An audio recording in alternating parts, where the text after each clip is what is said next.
Teman-teman yang kekasih dalam Kristus Yesus, berbahagia kalau kita bisa berjumpa kembali dan masih hidup. Ini anugerah Tuhan yang harus kita syukuri. Kita bersyukur juga bagaimana pemerintah bisa menangani dengan baik akan pandemi ini. Kita banyak bersyukur karena Tuhan bekerja di negara ini. Dan kami percaya mata Tuhan memandang terus kepada kami sekalian, bangsa kami Indonesia yang kami terus bawa di hadapan Tuhan. Mari kita mau percaya hidup kita ini sudah tertata. Artinya Tuhan sudah membuat satu planning yang komplit untuk masa depan yang cerah. Marilah bersukacita dengan penuh pengharapan. Hari akan datang, hari yang mulia, Yesus akan datang menjemput kita, bahkan memasukkan kita dalam satu kerajaan yang kekal selama-lamanya. Mari kita berdoa. Bapa kami dalam sorga, kami bersyukur walaupun di tengah Tuhan masalah di dunia ini, karena memang dunia ini dikuasai oleh si jahat. Namun Engkau menempatkan kami untuk menjadi terang. Karena Engkau berkata dunia akan Engkau ambil alih. Engkau akan ambil alih. Dan kuasa-Mu yang nanti akan dominan. Dan ada satu kerajaan bahkan yang kekal selama-lamanya. Beri kami harapan yang teguh. Dan biar kami setiap kali kami membuka mata kami, Tuhan kami terus mempunyai pandangan pada wajah-Mu yang memberikan kami harapan yang kuat. Terima kasih hadir dengan Roh-Mu yang kudus. Urapan-Mu berlaku untuk setiap anak-anak-Mu yang menyembah Engkau dengan baik. Kuasa-Mu menguasai kami sekalian dalam nama Tuhan Yesus. Dan semua kita yang percaya dan mengasihi Tuhan berkata bersama, amin.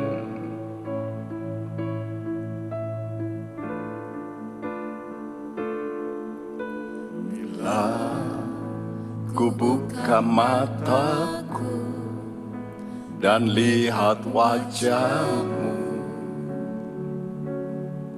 ku terkagum bila ku lihat hidupku dan karya tangan-Mu. Ku tersanjung karena semua yang baik dalam hidupku, itulah karya-Mu. Kau beri kesempatan yang baru dan ku ingin mengenal-Mu Tuhan lebih dalam dari semua yang ku kenal. Tiada kasih yang melebihi. Ku ada untuk menjadi penyembah-Mu.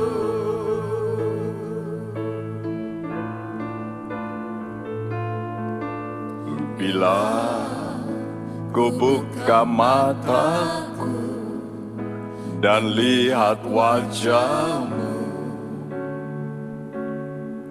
ku terkagum bila ku lihat hidupku dan karya tangan-Mu. Ku tersanjung karena semua yang baik dalam hidupku, itulah karya-Mu. Kau beri kesempatan yang baru dan ku ingin mengenalmu Tuhan lebih dalam dari semua yang ku kenal. Tiada kasih yang melebihimu. Ku ada untuk menjadi penyembahmu, dan ku ingin Tuhan, dan ku ingin mengenalmu ya Tuhan, lebih dalam Tuhan.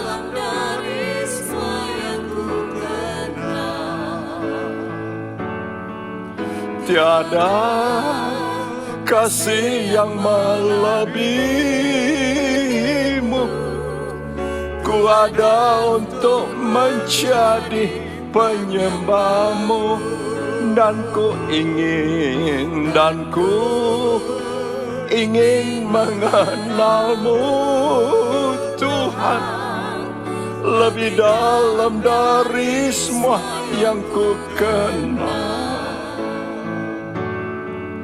Tiada kasih yang melebihimu. Ku ada untuk menjadi penyembahmu, dan ku ingin Tuhan, dan ku ingin mengenalmu Tuhan, ya Tuhan. Engkau tilik hati anak-anakmu Tuhan.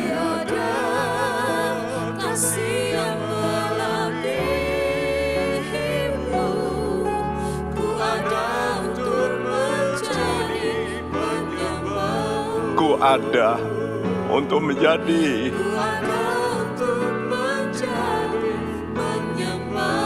Ku ada untuk menjadi Ku ada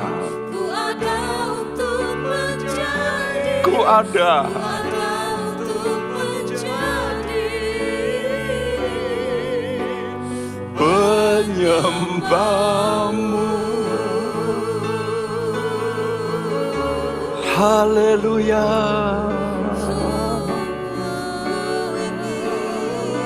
Haleluya. Haleluya.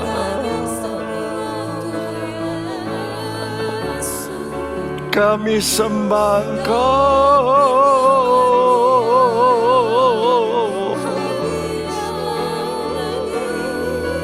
Kami sembah Engkau, Jesus.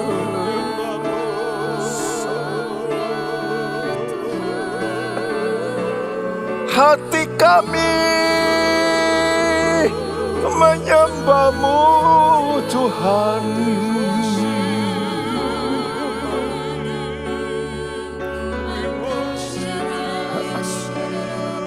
Hati kami berglori Tuhan.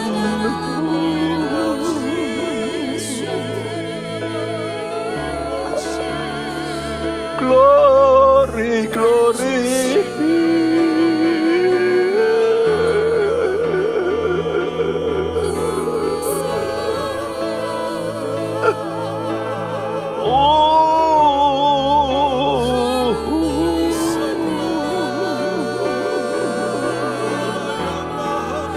Jesus, Jesus, Inakarabashe.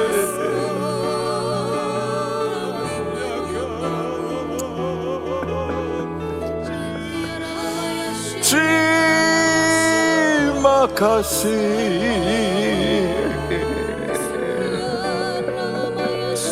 Terima kasih.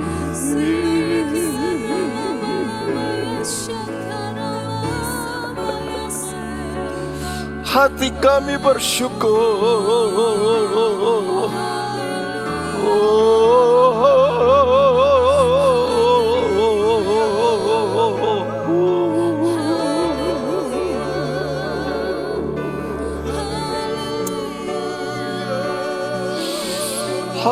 Haleluya,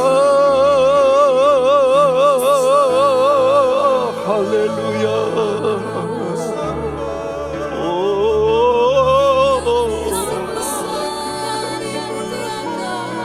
Sembah Engkau Tuhan, kami sembah Engkau. Umat-Mu sembah Engkau Yesus.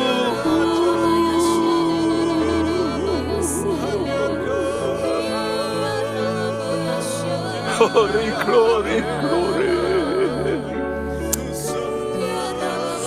Glory.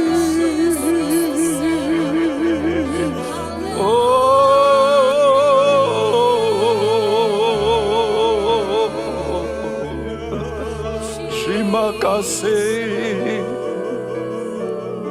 terima kasih.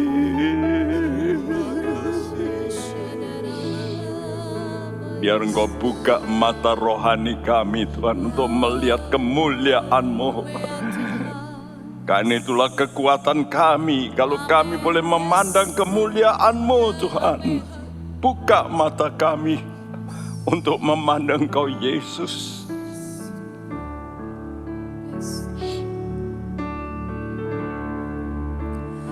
Buka mataku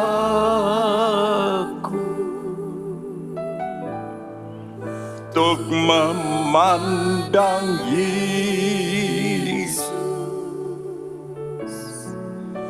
Ingin ku jamah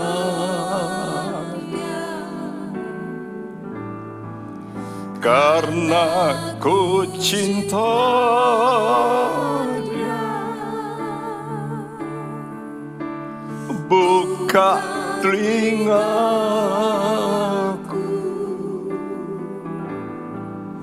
ajarku mendengar.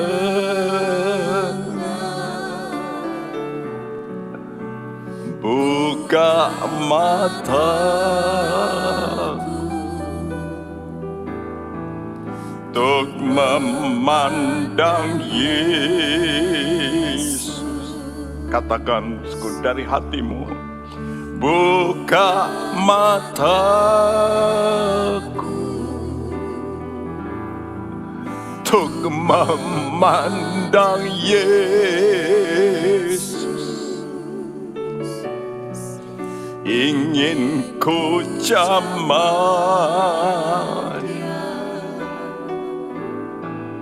karena ku cinta Dia. Yes Tuhan, buka telingaku,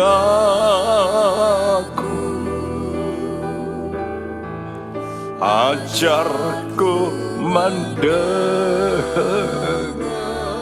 Amin Tuhan, buka mataku. Yes Tuhan, untuk memandang Yesus. Amin Tuhan, buka mata kami semua.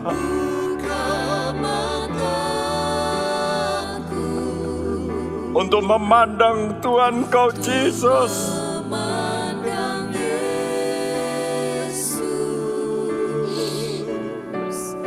Ingin ku jamah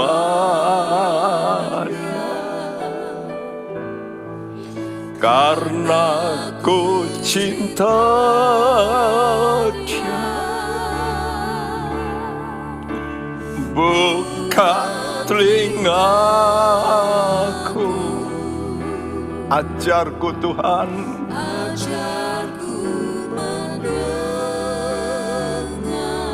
ya guru kami, buka mata kami untuk memandang Kau Yesus. Katakan pada Tuhan, Tuhan buka mataku, buka mataku. Amin, amin. Mandang Yesus, ingin ku jamah dia. Yes Tuhan, karena ku cinta dia. Oh, buka telingaku,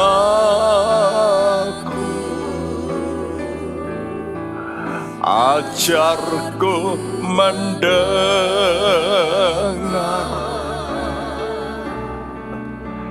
Buka mataku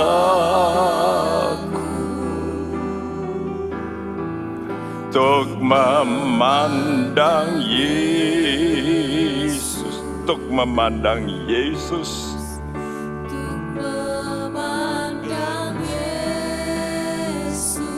untuk memandang Kau Yesus.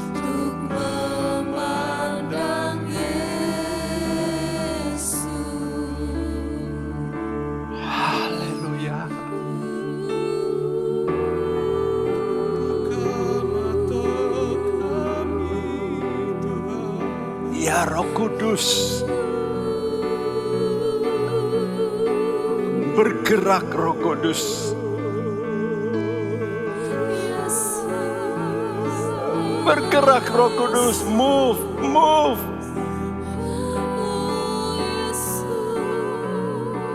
singkap Tuhan,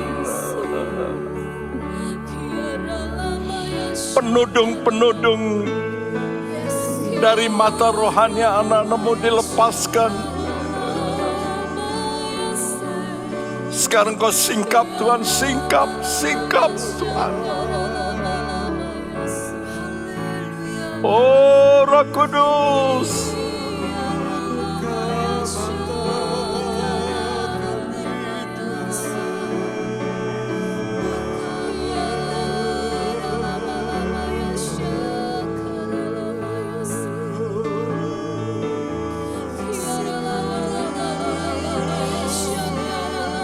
buka mata kami Tuhan, untuk melihat kemuliaan-Mu.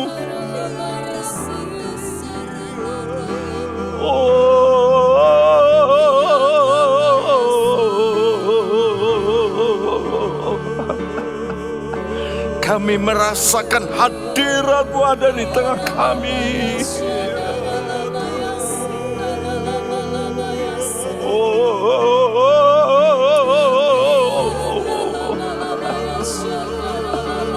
Lebih lagi Tuhan, lebih lagi.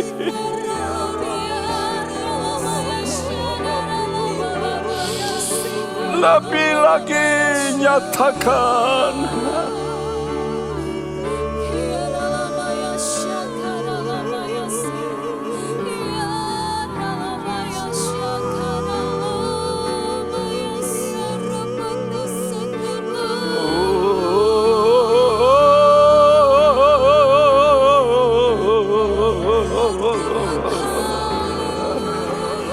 Haleluya, haleluya, haleluya. Oh Jesus, yes Lord, yes Lord, yes Lord.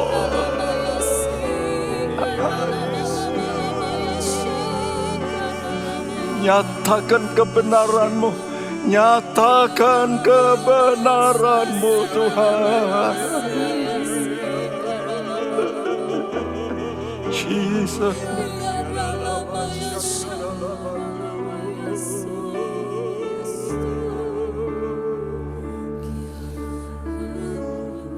Terima kasih Tuhan, buka telinga kami dan ajar kami untuk mendengarkan. Karena perkataan-Mu adalah perkataan yang hidup, perkataan yang berkuasa, mengubah, sehingga kami mengalami dari kemuliaan kepada kemuliaan.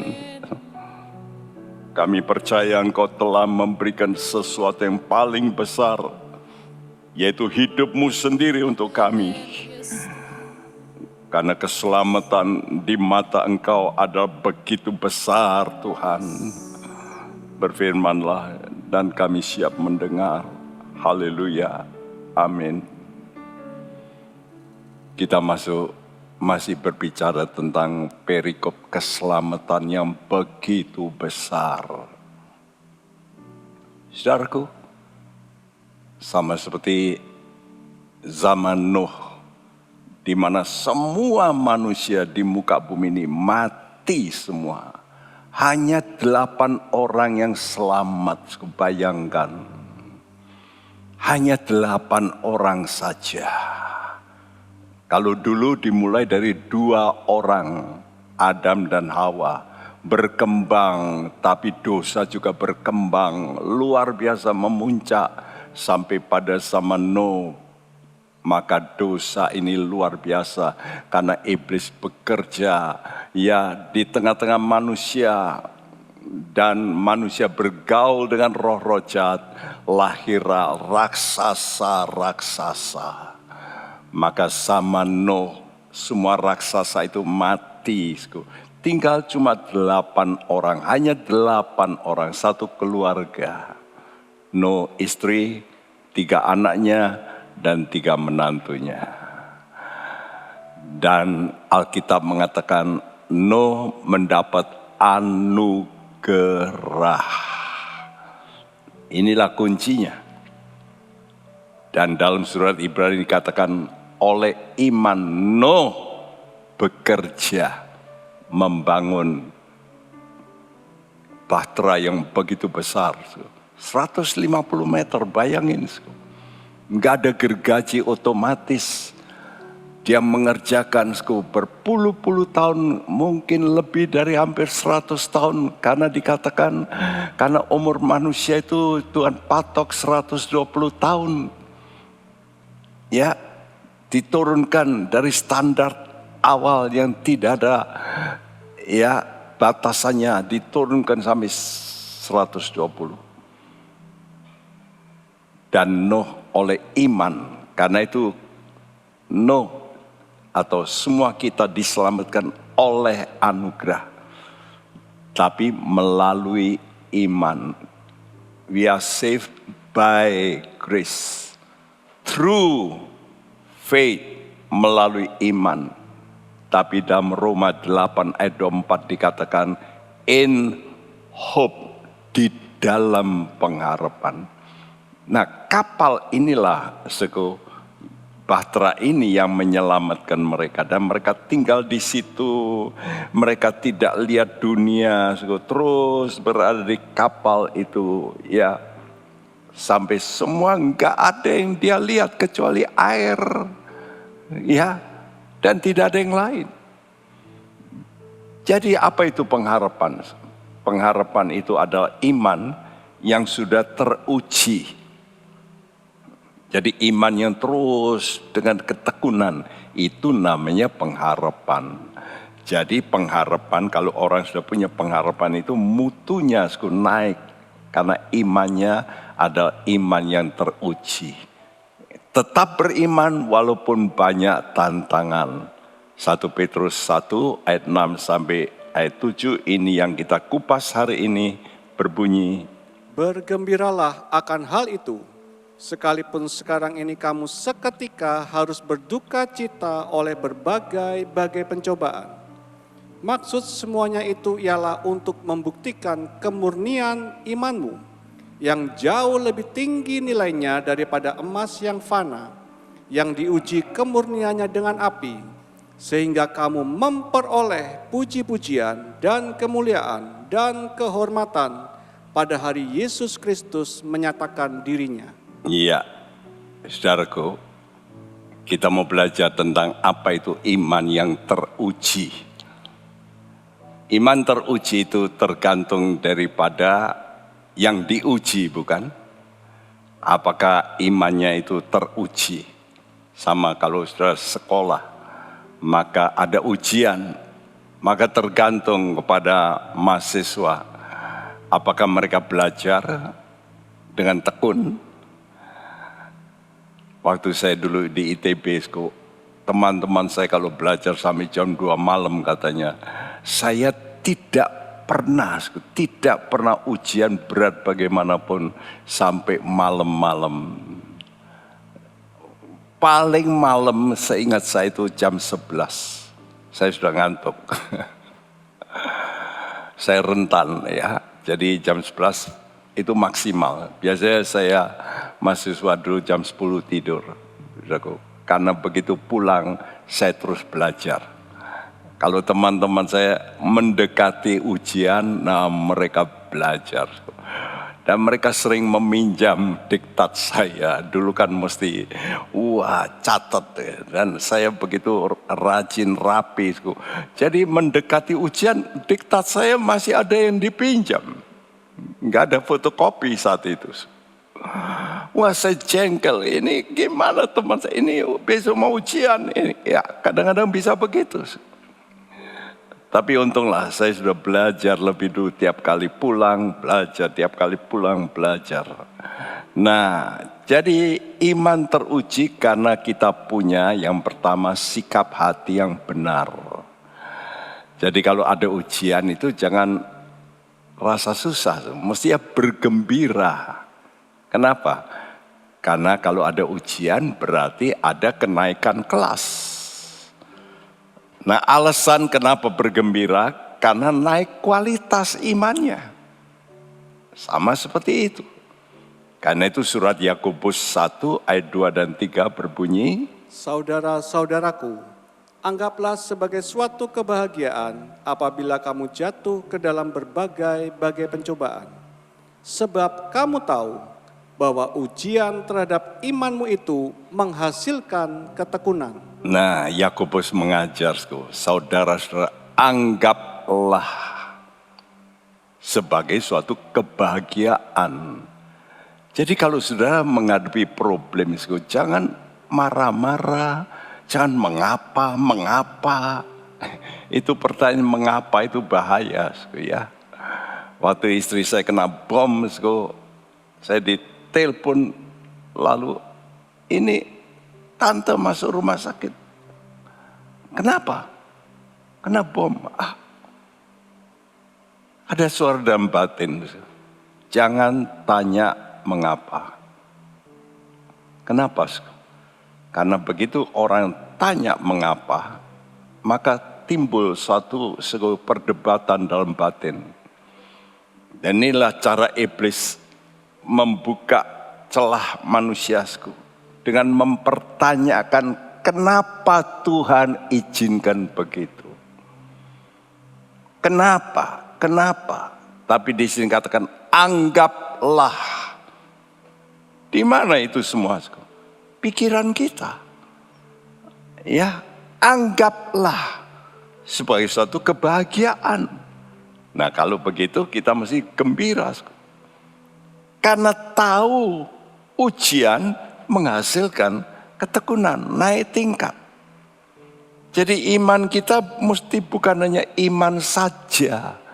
Kita diberi modal iman, tapi Tuhan ingin supaya dalam diri kita ini timbul sesuatu, sama seperti saudara divaksin.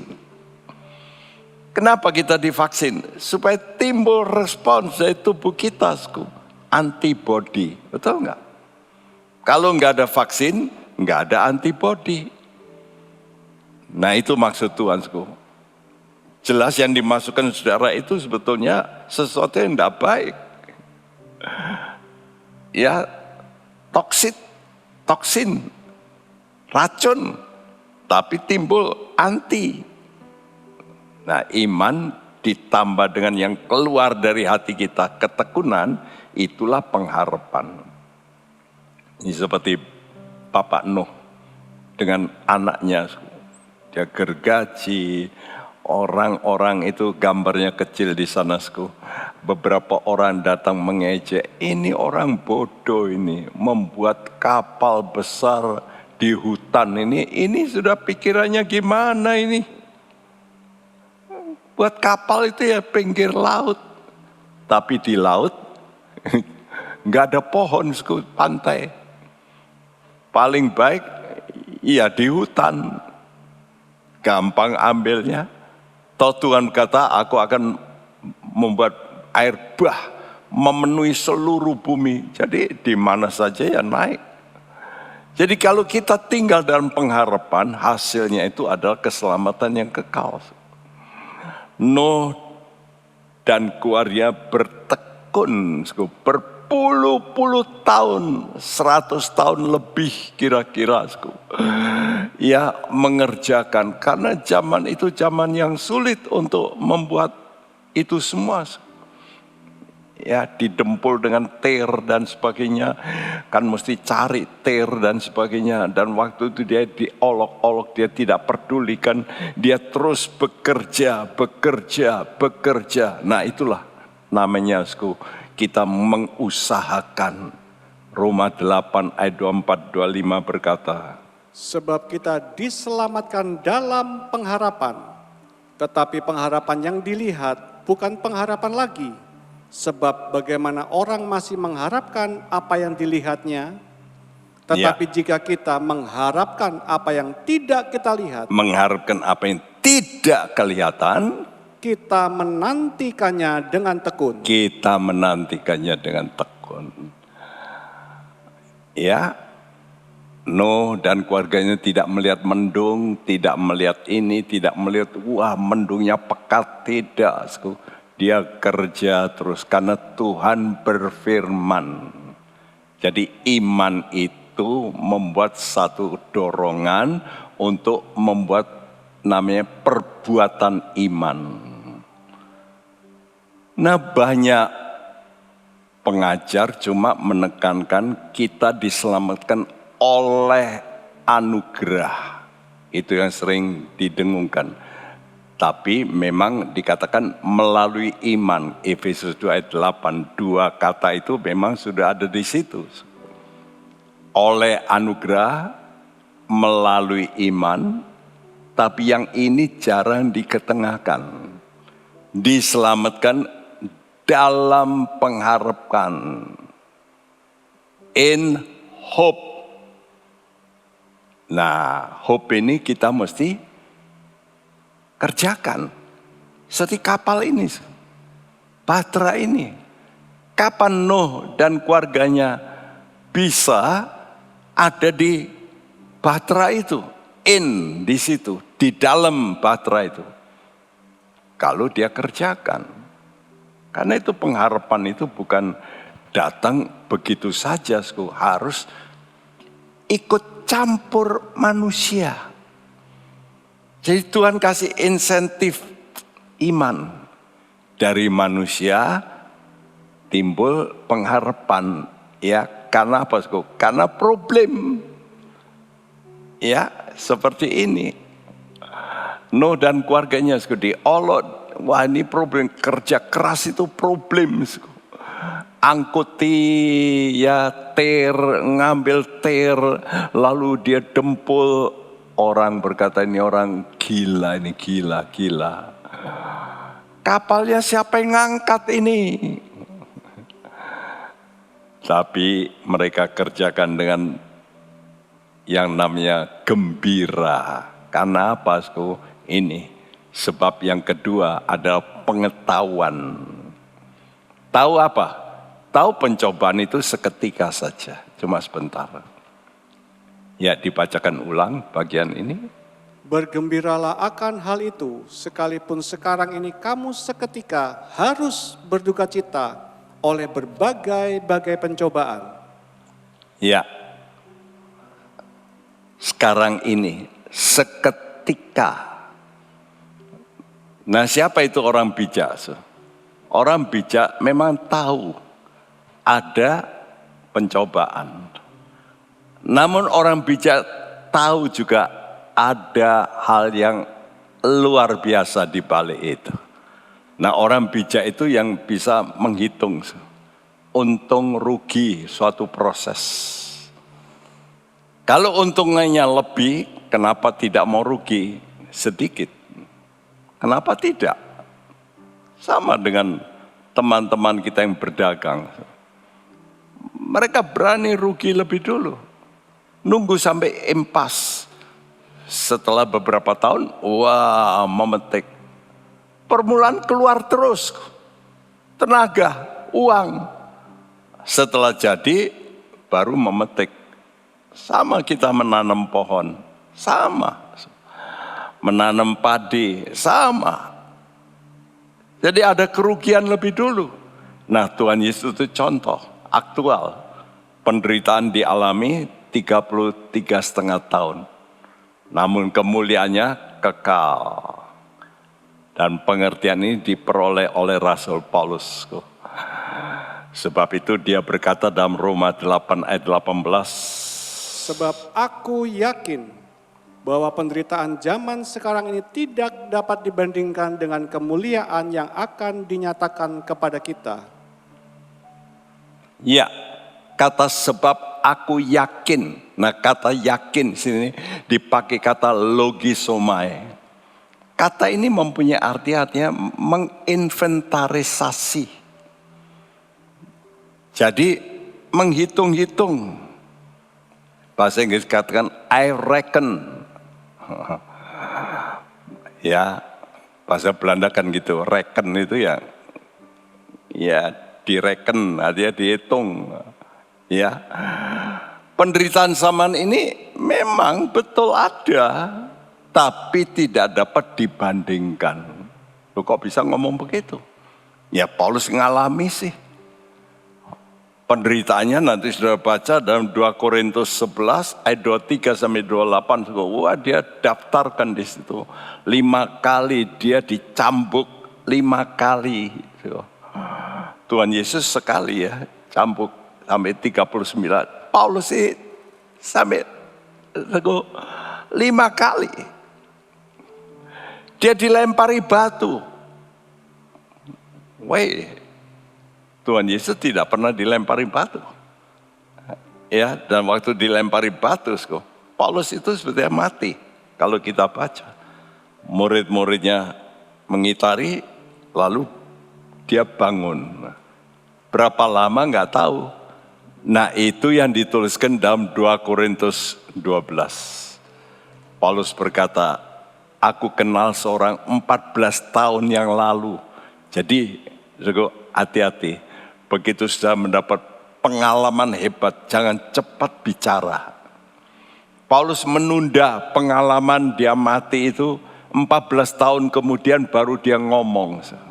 Baru dia cerita. Banyak orang begitu mendapat penglihatan langsung, gembor-gembor. Lalu orang akan memuji dia. Nah, itu bahaya. Paulus simpan. Karena itu apa yang saya alami, saya hampir nggak pernah cerita dengan saudaraku pengalaman saya bagaimana Tuhan memanggil saya itu setelah saya jadi pendeta. Mungkin berapa puluh tahun baru saya cerita. Ya, dalam 2 Korintus 12 dikatakan rohnya ini dia diangkat ke langit ketiga. Dan dia berkata, aku enggak bisa ngomong deh. Artinya enggak bisa ngomong. Kemuliaan itu begitu rupa. Enggak bisa ngomong. Ya, dan tidak boleh diceritakan katanya. Ya, nah, jadi dia mengalami sehingga dia berkata, setelah aku punya pengalaman itu, aku hitung-hitung. Ini seperti ini, sebab aku menginventarisasi, menghitung penderitaan yang aku alami sekarang ini tidak dapat dibandingkan. Walaupun baru nyicipi, itu baru incip-incip. Tapi dia berkata, ada, wah dahsyat. Karena itu mari kita terus mau berada, mengabarkan salib Tuhan, membawa banyak orang pulang, supaya mereka boleh percaya kepada Yesus.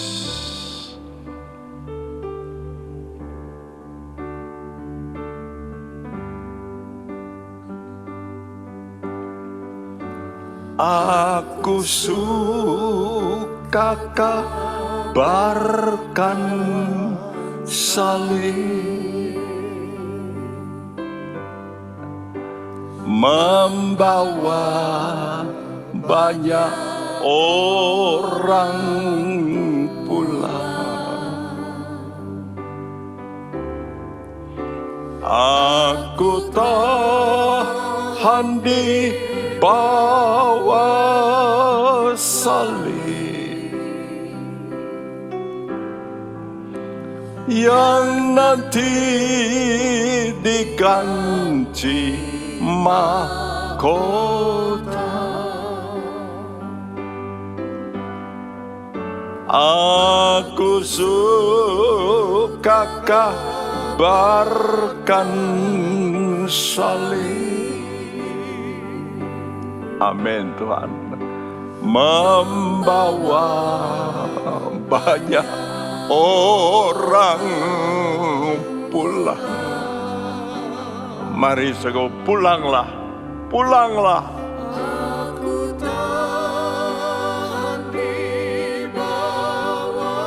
Bapa sedang menunggu engkau. Pulang kepada pikiran yang benar.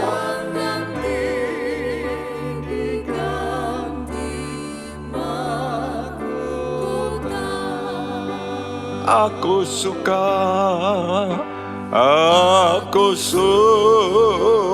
kabarkan salib.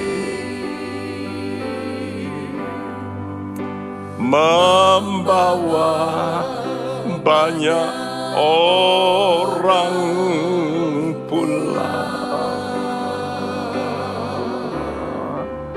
Aku tahan di bawah salib yang nanti diganti mahkota. Katakan kepada Tuhan, aku suka kabarkan salib. Membawa banyak orang pulang. Mari teman-teman, berbaliklah dari ajaran yang hanya bercerita berkat. Ikuti Tuhan Yesus.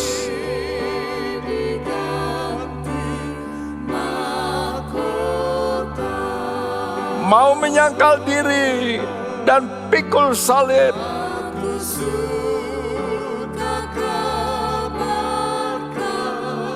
Salib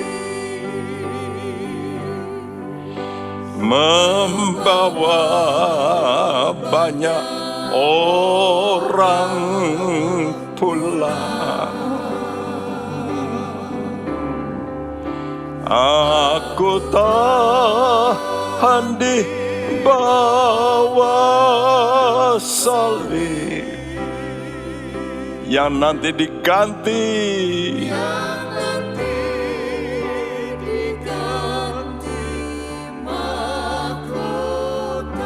yang nanti diganti mahkota,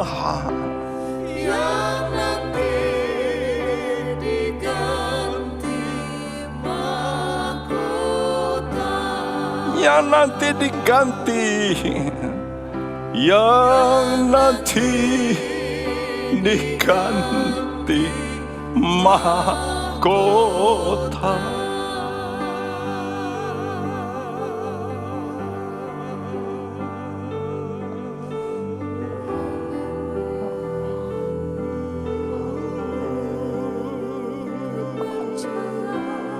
Fokuskan dirimu kepada mahkota.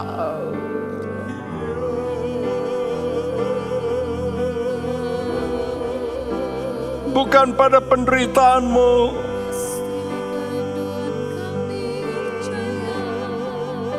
Angkat hatimu, angkat jiwamu.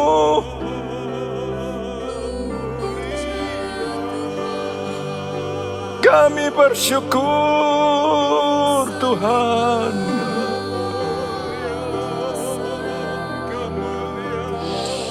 Kami bersyukur.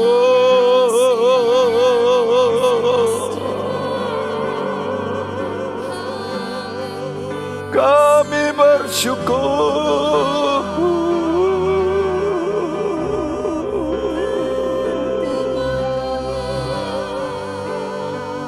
Haleluya, haleluya.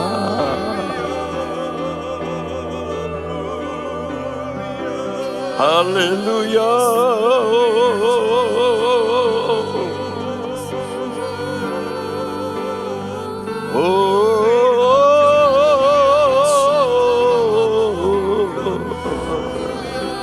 Terima kasih.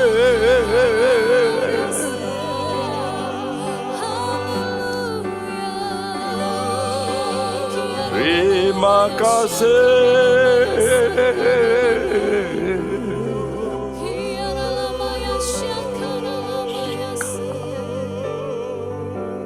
Terima kasih.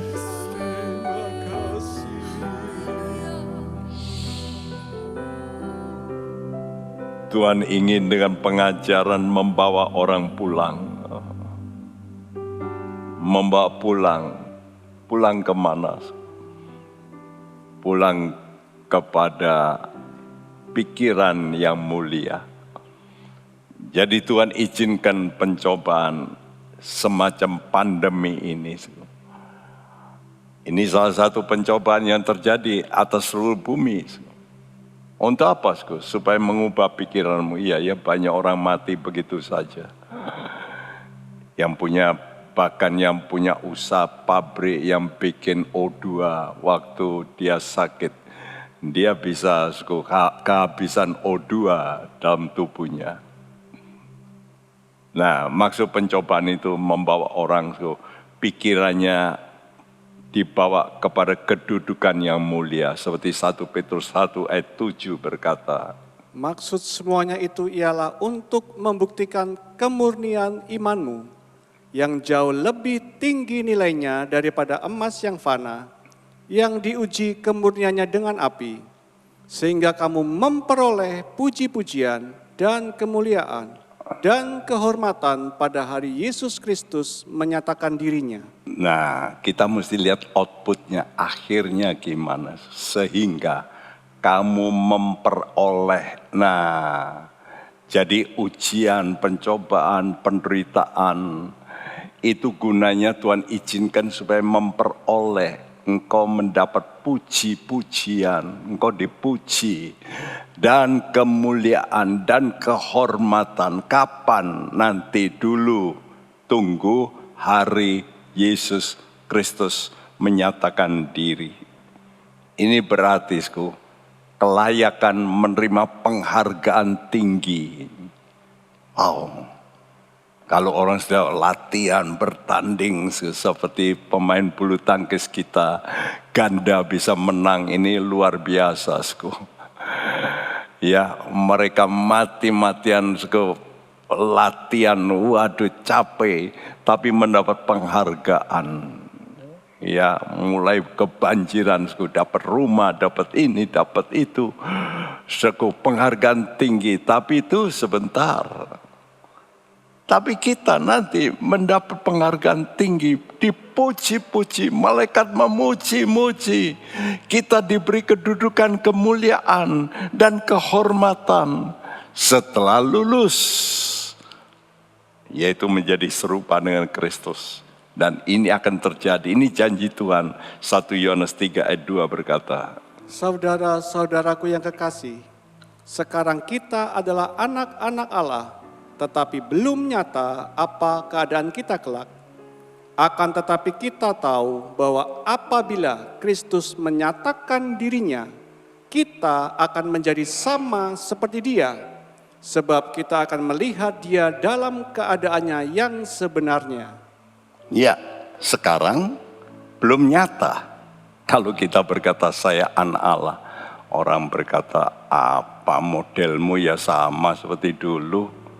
Apanya yang anak Allah? anak Allah inside, di dalam. Karena tubuh kita ini nanti seperti larva, ya, masuk menjadi kepompong di situ. Nanti dia waktu dibuka dia beda menjadi kupu-kupu. Sekarang belum nyata. Rupa kita ya seperti ini. Kita ini anak dari orang tua kita. Tapi dalam spirit kita anak Allah. Apabila Kristus menyatakan dirinya. Nah tadi juga dikatakan, itu nanti waktu Kristus menyatakan diri. Dan ini janjinya, kita akan menjadi sama seperti Dia. Ya, luar biasa. Sama seperti Yesus yang disaksikan 500 murid naik ke sorga. Loh, kok bisa terbang? Itulah kita nanti. Mengapa kita ini setelah diuji di lambangan seperti emas yang teruji? Sebab emas kalau sudah dimurnikan, makin dimurnikan, disingkirkan dari perak, dari tembaga, dari perunggu dan sebagainya, dari timah, lalu berubah, warnanya berubah, lalu sifatnya berubah. Apa? Semakin lembut. Nah inilah yang paling penting. Jadi betapa pentingnya, tadi kita belajar di PA, ibadah itu nanti yaitu kejarlah kebenaran, ya. Lalu kebenaran, setelah kebenaran ibadah. Nah kalau sudah ibadah nanti melahirkan apa? Kasih, ya. Lalu memberikan yang terakhir itu lemah lembut. Nah ini sifat yang harus kita miliki untuk mewarisi. Matius 11 ayat 29, Tuhan datang ke bumi ini untuk apa?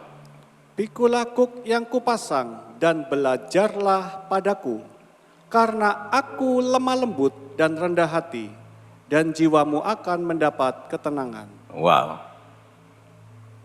Dalam Mazmur 37, yang bisa memerintah di muka bumi nanti, di bawah pemerintahan Kristus, itu hanya orang yang mempunyai hati yang lemah lembut.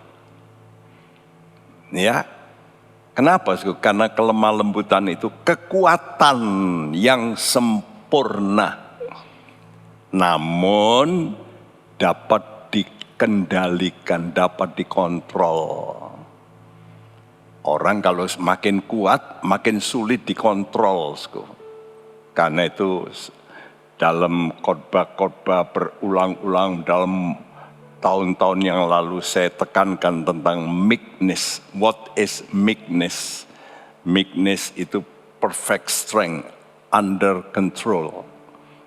Ya, kekuatan yang sempurna namun masih bisa dikontrol. Nah itulah sifat warga kerajaan sorga dan semua makhluk nanti yang bisa dikendalikan oleh Tuhan. Walaupun kuat, malaikat itu kuat, tapi malaikat yang setia, lihat tuh, dapat dikendalikan oleh Tuhan. Yuk kita berkata, I know I'll see Jesus someday. Aku tahu, aku akan melihat Yesus suatu hari.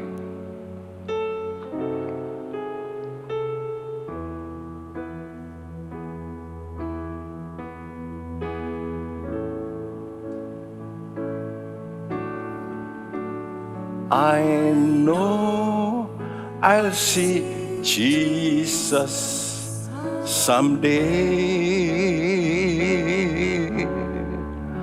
I know I'll see Jesus someday. What the joy it will be when His face I shall see. I know I'll see Jesus someday. I know I'll see Jesus someday. I know I'll see Jesus someday. What the joy it will be when His face I shall see. I know I'll see Jesus someday. Katakan, I know, aku tahu aku akan melihat Yesus suatu hari. Aku tahu I'll see Jesus someday. What a joy! Betapa girangnya nanti tatkala aku melihat wajahnya dan aku tahu Jesus someday. Katakan dengan imanmu, I know I'll see Jesus someday. I know I'll see Jesus someday. What a joy it will be when His face I shall see. I know I'll see Jesus someday. What a joy! What a joy it will be when His face I shall see. I know I'll see Jesus someday.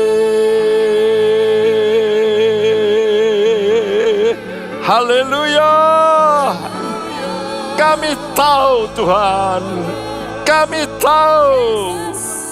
tahu suatu hari kami memandang muka dengan muka tanpa ada hambatan, muka dengan muka bertatap dengan wajah-Mu yang mulia, karena kami telah diubahkan juga menjadi mulia serupa dengan Engkau Yesus. Itulah harapan terbesar dari kami. Oleh karena itu teguhkan anak-anak-Mu, kuatkan iman mereka dengan penuh pengharapan menanti hari yang paling mulia, paling besar. Hidup kami mengalami perubahan total, mulia kekal selama-lamanya. Berkati semua anak-anak-Mu dengan kekuatan yang baru, dengan harapan yang baru. Berkati pemerintahan kami juga dengan kekuatan yang baru Tuhan. Jadikan negara kami menjadi percontohan yang luar biasa, karena Engkau ada di negara kami. Terima kasih. Dan kami mau menerima berkat-Mu. Kami tadakan tangan kami. Saudaraku, terimalah berkat daripada Allah Bapa kita, kasih sayang daripada putranya Tuhan Yesus, dan persekutuan Roh Kudus. Kiranya berkat-berkat rohani dari sorga turun ke atasmu, baik jasmani maupun rohani, melimpahi hidupmu. Di dalam nama Tuhan Yesus Kristus, semua kita yang percaya berkata bersama, amin. Tuhan memberkati Anda semua, amin.